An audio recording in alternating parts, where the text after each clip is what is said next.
creating this aircraft photograph, I try to start with as full of a scene as possible. Not just floors and walls, but ceilings and as much three-dimensionality as possible. After rough composition, followed by final composition, and then testing of lighting, I'll turn on the overhead floods to make sure all the systems are up and running, and then we'll get rolling on the shot itself.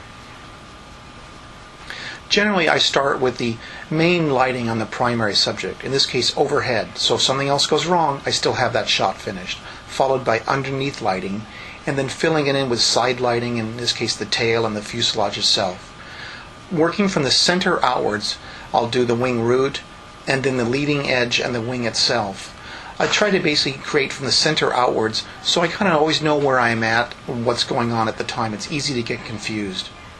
In this case, I'll be painting the undercarriage, wheels, and struts, followed up with the bomb bay doors. I try to use side lighting on all those to get a strong sense of three-dimensional shapes.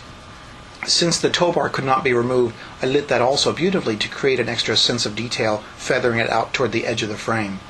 After the primary subject is finished, I'll relight from the top to create the shadow. It really gives it a sense of a stage play, followed up with pools of lighting on the small components that have been added to the photograph.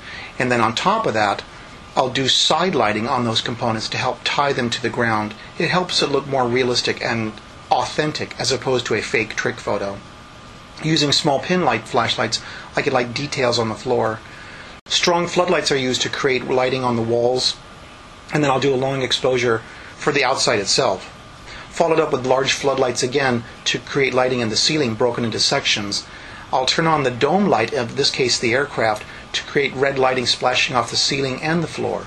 And if you notice when you look carefully, this entire photograph came from this rough, mundane scene. The only difference is the lighting, which is critical.